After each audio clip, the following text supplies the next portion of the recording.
안녕하십니까. 집중 인터뷰 이 사람 김한별입니다. 9대 1이라는 숫자가 있습니다. 이 숫자는 선천적 장애인과 또 후천적 장애인의 비율을 나타내는 숫자인데요. 그렇다면 과연 이 중에서 선천적 장애인을 나타내는 숫자는 어떤 걸까요? 바로 1입니다. 88.9%, 즉 90%에 가까운 대부분의 장애가 원래 태어나면서부터가 아닌 후천적인 장애라고 합니다. 그만큼 장애라는 건 멀리 떨어져 있는 게 아니라 그리고 우리 이웃과 아주 가까이 있다고 할 수 있겠지요. 그렇다면 우리 사회는 과연 장애인과 함께 잘 살 수 있는 준비가 되어 있을까요? 오늘 집중 인터뷰 이 사람에서 장애인 인권을 위해 전국을 누비고 애쓰고 계신 김예원 변호사와 함께 얘기 나눠보도록 하겠습니다. 안녕하십니까? 네, 안녕하세요. 요즘 많이 바쁘시죠? 네, 그죠, 그렇습니다. 네, 장애인 법률 지원의 아이콘이다라고 표현해도 좋을 만큼 유명 인사십니다. 인기를 실감하십니까? 아니요, 뭐 인기를 할 건 없고요. 저는 네. 그냥 하는 일을 계속 하고 있는 거라 많이 알아봐 주시고 하면 저는 사실 좋은 점이 네. 제가 이렇게 굳이 말씀드리러 가지 않아도 먼저 연락 주시고 또 그만큼 또 뵐 수 있는 분들도 많고 해서 네. 그런 점이 좋은 거죠. 네, 워낙 전국을 누비다 보니 과연 어디에 정착하고 계실까 궁금했는데 광주에 계시더라고요. 네, 광주 특별한 이유가 광역시민. 있었을까요? 네. 지금 저희 가족이 직장 전근으로 인해서 다 같이 이주하게 됐어요. 네. 아이들 아빠가 이쪽으로 회사가 발령이 나가지고 이쪽으로 이사를 왔는데 사실 그 전부터 우리나라가 좀 너무 많이 서울 중심, 수도권 중심으로 많은 것들이 이루어지잖아요. 네. 그리고 공익활동도 마찬가지인 것 같아요. 그래서 지역에서 뿌리 내리고 활동하는 게 굉장히 의미 있을 것 같다라는 생각이 들어서 기쁜 마음으로 내려왔습니다. 네, 저희도 참 감사한 마음입니다. 그리고 변호사시기도 하지만 이제 작가님이십니다. 그죠? 지난 연말에 누구나 꽃이 피었습니다라는 책을 출간하셨습니다. 네.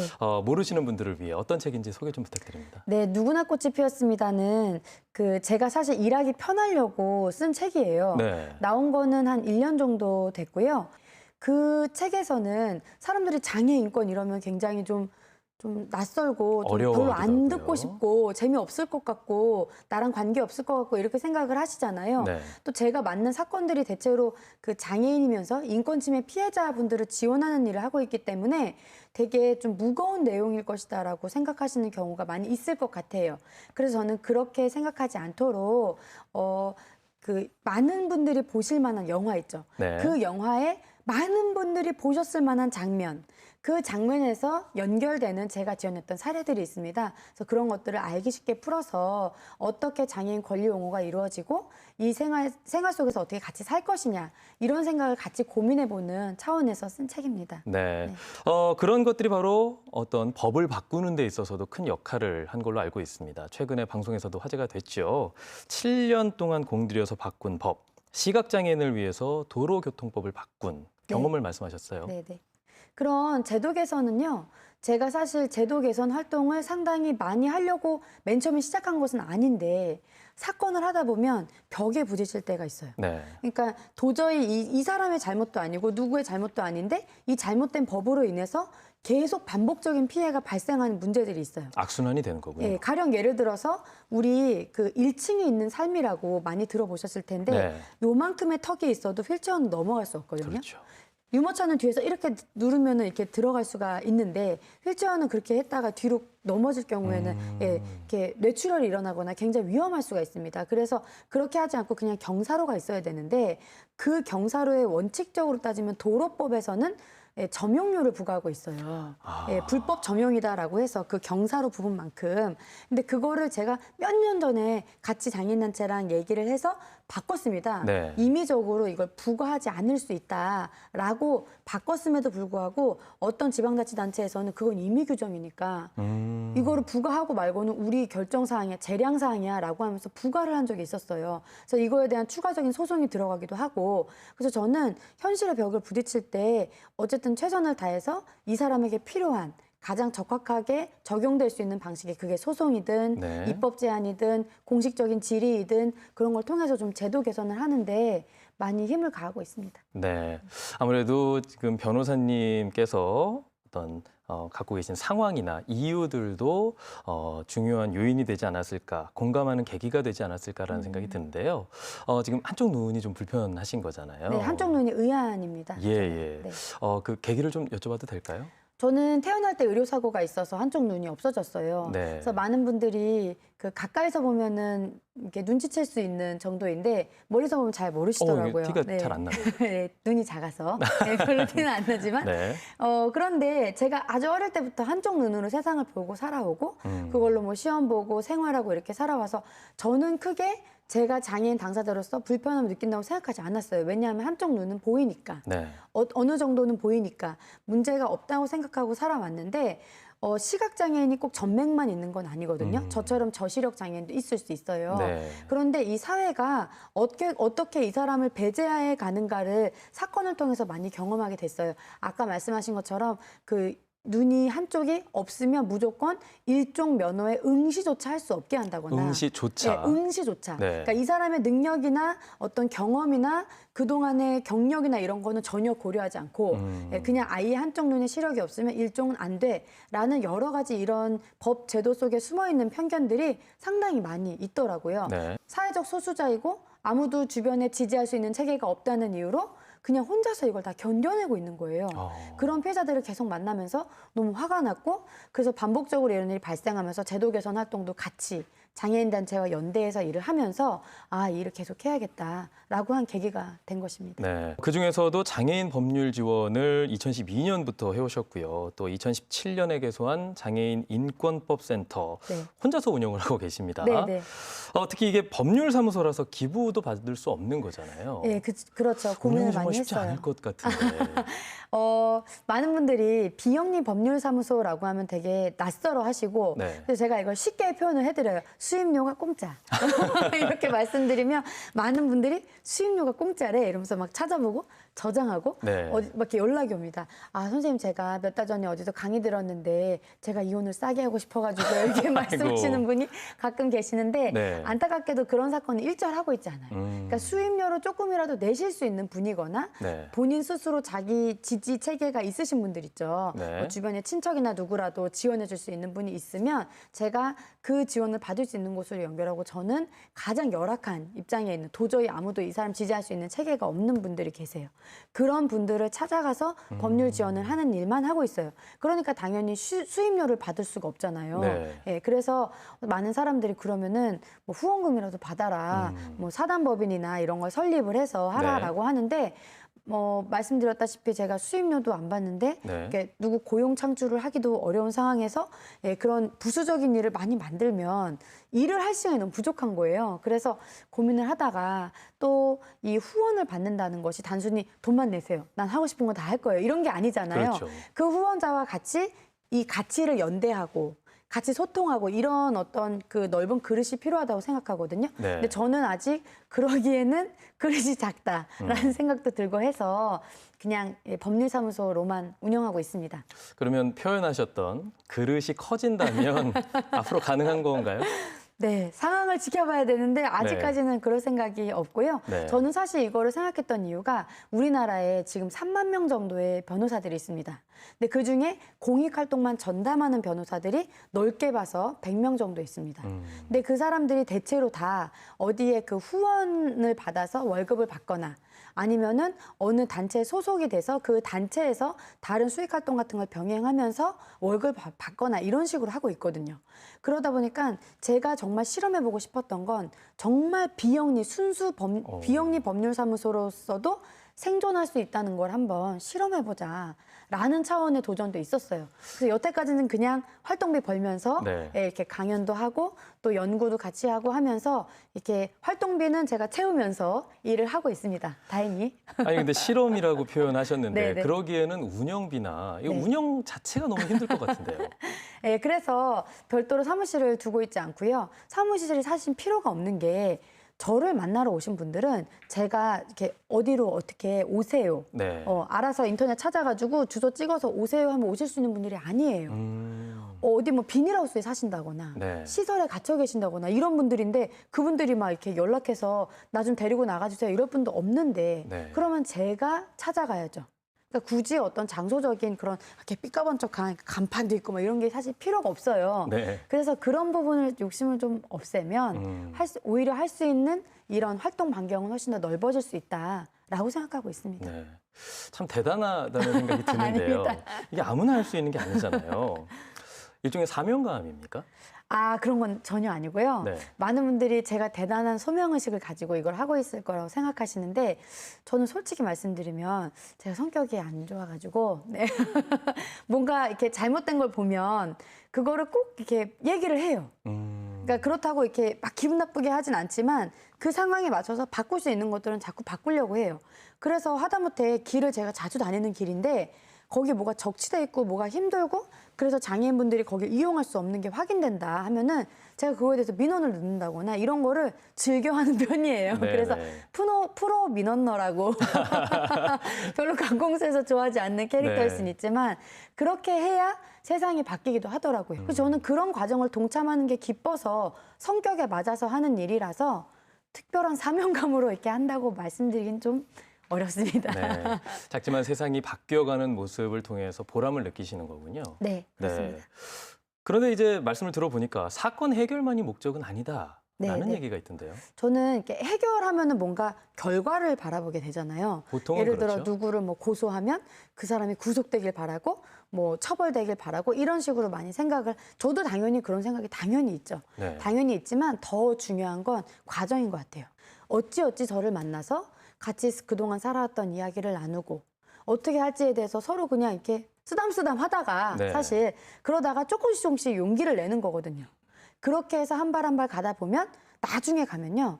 가해자 사는 곳 쪽 표지판만 봐도 진짜 부들부들 떨던 사람이요. 네. 법정에 나와서 가해자가 옆에 있는데 저 사람을 처벌해달라고 판사님 앞에서 목소리를 내고 얘기할 수 있어요. 자기의 목소리를 낼 수 그렇죠. 있게 되는 거군요. 근데 그 과정이 사실 저는 자기 치유적이라고 생각해요. 네. 그런 과정을 한 번도 거쳐보지 않다가 어쨌든 이 힘든 과정을 같이 손잡고 가면서 그렇게 조금씩 변화되는 모습을 볼 때 되게 기쁘거든요. 그래서 과정이 훨씬 중요하다. 그런 의미에서 저는 뭔가 이 사건을 해결하는 해결사라기보다는 이 사람은 같이 그냥 동행해주는 동반자 같은 개념이다라고 생각하고 이해를 하고 일하고 있어요. 네. 참 이 아무나 할 수 없는 선택이어서 더 아닙니다. 대단하다는 생각이 계속 드는데요. 가족들의 반응은 궁금합니다. 네. 또 새 아이의 엄마시기도 하고 네. 또 전국을 돌아다니다 보면 네. 아무래도 아이들과 관련돼서는 한편으로는 좀 미안한 마음도 있으실 것 같기도 하고요. 네, 최대한 아이들이 이제 집에 있어야 되는 시간에는 아무리 급한 일이 있어도 웬만하면 일정을 잡고 있진 않아요.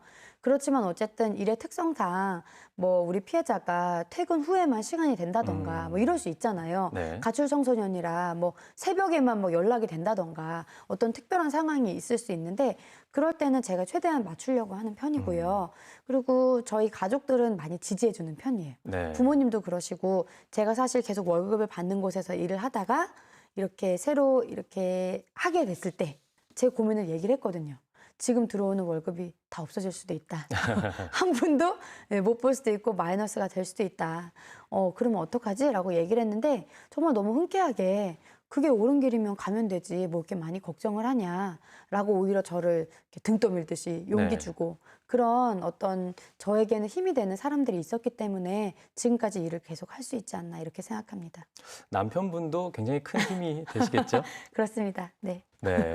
아니 뭐 새 아이를 키우는 워킹맘, 변호사, 그리고 사회복지사, 성폭력 전문 상담원 자격까지 가족들의 든든한 지지가 없었다면 참 쉽지 않았을 것 같다는 생각이 드는데 뭔가 그 장애인 인권 개선을 위해서 큰 그림을 그리고 미리 준비하신 건 아닌가라는 생각이 들거든요. 아, 네. 제발 그랬으면 저도 그런 능력이 있었으면 좋겠고요.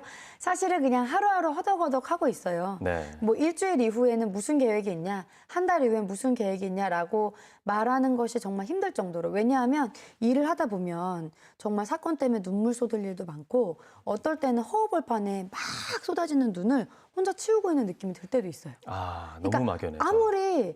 아무리 이런 사건을 계속 해도 왜 똑같은 일이 계속 발생할까? 왜 계속 장애 여성은 출산을 하다가 아이를 버릴까? 그리고 자기가 스스로 죽음을 선택하고 뭐 이런 여러 가지 어려운 상황들을 보면서 제가 마음이 많이 안 좋고 하다가도 그냥 어떻게 보면 지탱할 수 있는 힘이 오늘 하루를 충실히 살자. 사실 그 힘인 것 같아요. 이렇게 빅피처를 제가 구상한다거나 그럴 수 있는 건 아니고요. 네. 예, 그 힘으로 그냥 하루하루 지내고 있습니다. 네. 변호사님과 얘기를 나누다 보니까요. 최근 저희 방송에 출연하셨던 다문화 평화교육연구소의 박흥순 소장님이 이런 말씀을 하셨거든요. 다문화에 대한 과도한 친절도 결국은 편견이다. 이 네. 얘기가 좀 떠오릅니다. 비장애인이 장애인을 무조건 도와줘야 된다. 네. 이렇게 생각하는 것도 일종의 편견 아닐까요? 그렇게 생각하시는 분이 일단 많이 없을 것 같긴 한데, 네. 그러니까 그 편견은 지금 아마 말씀하시는 거는, 장애인은 불쌍한 사람이니까 비장애인이 장애인을 보면 도와줘야지 라고 생각하는 의식의 흐름을 지적하신 것 같아요. 네. 그러니까 동등하게 보는 게 어떻게 보면 편견을 없애는 가장 시작점인데 그 동등하게 보는 게 어려워서 도와준다, 불쌍하다 이런 식으로 자꾸 가는 것 같아요. 돌아가는 거죠. 이게 참 쉽지 않은 게 우리가 흔히 쓰는 언어나 아니면 보는 뭐 책이나 고전 같은 데에도 네. 알게 모르게 그런 것들이 네네, 깔려 있죠, 있잖아요. 있죠. 네. 흔히 많이 쓰는 표현으로 장애우라는 표현이 있습니다. 네. 네, 근데 장애우라고 하면 일단 다 친구를 먹어야 될 것 같잖아요. 네, 근데 이게 조금 뉘앙스가 애매한 게 하구나 교우 같은 건 내가 같이 학교를 다니고 뭐 같이 뭐 교회 활동을 한다거나 이런 식으로 동등한 입장이라면 장애우는 나는 비장애인인데 넌 장애인이지만 내가 친구 먹어줄게. 라는 차원이 불편할 수도 있는 거거든요. 그렇죠. 그래서 그냥 장애인이라는 표현을 쓰고요. 저는 오히려 이게 잘 모르시겠으면 오히려 그 사람의 이름을 부르고 그 사람에 맞춰서 대하면 훨씬 더 용어 문제는 쉽게 해결될 수 있다라는 말씀을 드리고 싶어요. 네, 결국은 이제 우리가 장애인을 어떻게 바라보느냐에 대한 인식인 것 같은데요. 네. 인식 자체를 변화하는 게 되게 중요하고 또 그러기 위해선 제도가 뒷받침돼야 되는데 네. 뭐 장애인 의무 고용제가 있긴 하지만 현장에선 제대로 이루어지지 않고 있고요. 특히 임금 면에서 격차가 크죠. 네, 그렇습니다.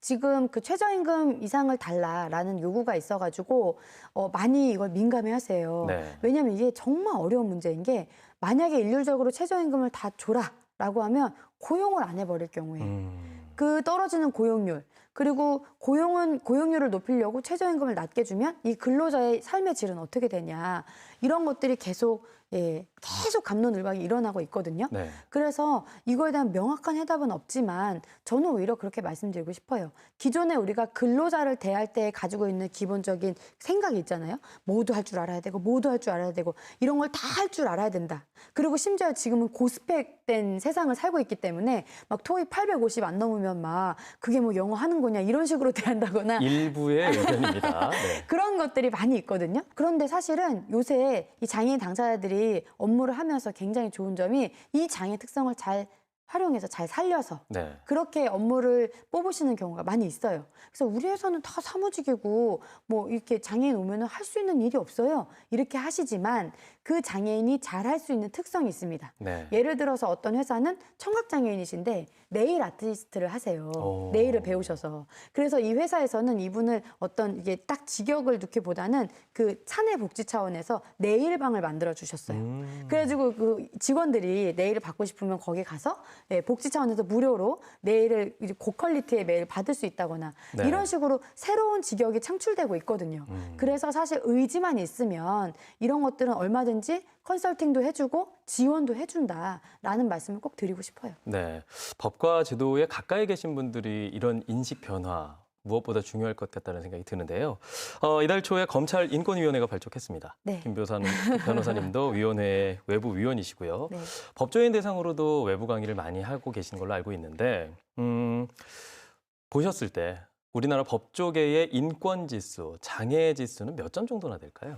그 제가 일률적으로 말씀드리긴 참 어렵지만 아동학대 사건을 제가 많이 합니다. 그런데 비장애 아동이 어떤 일을 당했을 때 그거와 유사한 수준의 장애 아동이 어떤 일을 당했을 때 판결이 많이 차이가 나요. 아하. 그리고 그 공소 사실도 많이 좀 차이가 나고 왜냐하면 전자의 경우에는 체벌이다, 폭력이다. 비장애 아동한테 왜 이렇게 했냐라고 해서 많이 엄벌하는 추세로 가고 있다면 네. 장애 아동일 경우에는 아니 장애인 보는 게 얼마나 힘든데 훈육의 차원에서 한 것이지 그 정도도 이해 못하면 집에 데리고 있어야지 어떤 이런 시각들이 존재하는 거예요. 그래서 어떻게 보면 이게 훨씬 더 중하게 행동을 했음에도 불구하고 장애 아동을 대상으로 했다는 이유로 좀 더 경하게 처벌된다던가 네. 온정주의가 아직도 남아있다던가 이런 것들을 많이 봅니다. 그리고 수사를 실제로 하셔야 되는 뭐 검사님들이나 경찰분들이나 이런 경우에도 교육을 많이 하고 있는데요. 어떻게 해야 할지를 모르시는 분들이 많이 있어요. 왜냐하면 본인 기준으로 생각을 하시더라고요. 예를 들어서 우리 판사님이나 검사님들이 아이들을 키우잖아요. 네. 그러면은 그 아이가 예를 들어 중학교 2학년이다. 그럼 자기 아이는 어릴 때부터 공부를 잘했어요. 그 너무 당연하게 생각할 수 있는 잘하고 거죠. 자기 의사 표현을 잘했어요. 네. 그래서 이런 피해를 당하면 난리가 나요. 그 건강한 가정 안에서 높은 자존감으로 자라난 아이들을 기준으로 생각했을 때 이 아이는 이렇게 오랫동안 학대를 받았다는데 왜 가해자를 편을 들어? 이런 것들을 이해를 못하는 거예요. 왜 이 정도 중학교 2학년까지 됐는데 이렇게 버벅버벅이면서 자기 진술을 못해? 장애인도 아닌데? 그래서 이런 트라우마나 이런 것들을 이렇게 입장을 바꿔서 공감하고 그런 노력들은 아직 많이 부족한 상황이죠. 그래서 네. 제가 항상 말씀드리는 거는 사람으로 봐달라. 아, 입니다. 그러니까 이 사람이 장애인으로 보시지 마시고 네. 이 아동을 장애 아동으로만 보시지 마시고 그냥 사람, 네. 어떤 일을 겪은 사람, 이러저러한 일을 겪고 이 자리에 앉아 있는 사람 이렇게 봐달라는 거예요. 네. 장애인에서 장애가 빠진 그렇죠. 사람으로 그렇죠. 봐달라. 예. 아, 정말 좋은 시간, 좋은 얘기 많이 들었는데 벌써 시간이 이렇게 좀 네. 예, 지나갔습니다. 지금도 많이 바쁘실 텐데요. 앞으로의 계획이나 포부 네. 같은 게 있으시면 좀 들어볼까요? 많은 분들이 제 계획을 궁금해 하시던데요. 네. 사실 저는 앞으로의 큰 장기적인 목표랄 것은 딱히 없고 지금 이 일을 오랫동안 하고 싶다는 생각을 하고 있습니다. 그러니까 제가 지금 하고 있는 일을 초심을 잃지 않고 제가 자꾸 찾아다니고 자꾸 만나러 다니고 또 문도 두드리고 이런 지금 하고 있는 일들을 오래오래 재미있게 하고 싶다? 이렇게 제 희망사항입니다. 네. 앞으로도 지치지 않고 계속해서 재미있게 해주시기 바랍니다. 네. 고맙습니다. 네, 감사합니다. 만약 세상에 한 가지 색만 있다면 그 세상은 얼마나 재미가 없을까요? 다양한 세상의 색깔, 그 색깔들이 온전히 그 색깔을 유지할 수 있을 때 세상은 아름다울 겁니다. 장애인에서 장애라는 단어를 빼고 사람인, 즉 사람에서 출발했을 때 그 장애 역시도 또 다른 개성, 다양성이 될 수 있을 거라는 김예원 변호사의 얘기가 귓가를 스칩니다. 집중 인터뷰 이 사람 오늘 순서 여기까지입니다. 저희는 다음 시간에 찾아오겠습니다. 여러분 고맙습니다.